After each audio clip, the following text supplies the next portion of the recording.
Hi there, Capricorns. Thanks so much for tuning in. I'm Astrogirl, and we're looking at May 30th through June 5. And let's just take a quick look at June and what the month has in store for you. In June, the Sun in Gemini accents matters pertaining to work and health. And conflicting aspects indicate that you're under some kind of pressure, Capricorns.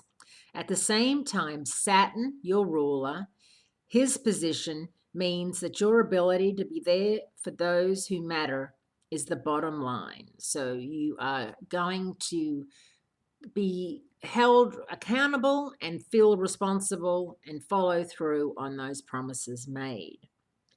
However, as we get to the end of the month and July gets underway, close personal relationships could seem to be going through a kind of shift that clears the air and sets you on a more rewarding path, which is an interesting thing because, of course, Saturn, it has been out of phase in your 12th house of past karma and self-renewal. You've been doing a bit of soul searching, and maybe you've even realized that you've been hanging out or giving precious time and energy to people that you don't even, let's be honest, like that much.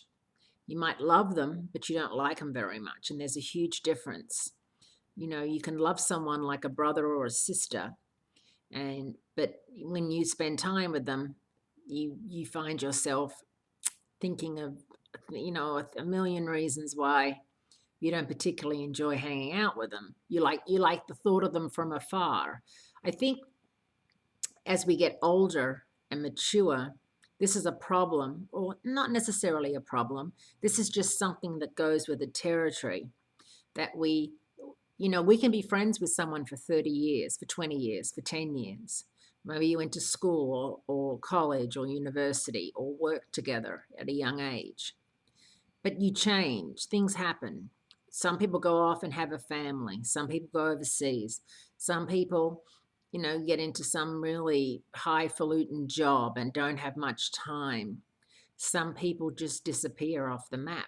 And although you feel connected to them and always will, because you spent a great deal of time with them and their family growing up, it doesn't necessarily mean that you have to be besties forever. And I think we fall into that trap at times where we feel conflicted, we feel guilty. Oh, it's so-and-so's birthday. God, I haven't seen or spoken to them in X amount of years, but you feel like you've got to go to the birthday or send a gift or at least post something on social media.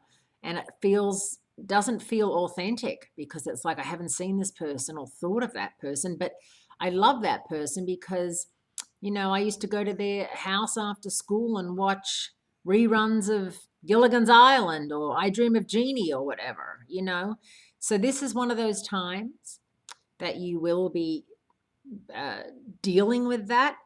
It's not easy. It's part of the growth process.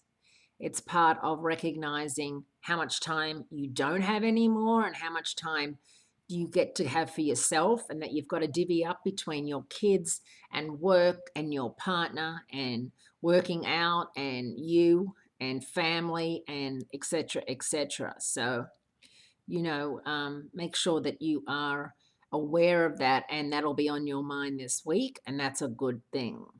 Have a great week, great speaking to you, and I look forward to speaking to you again next week.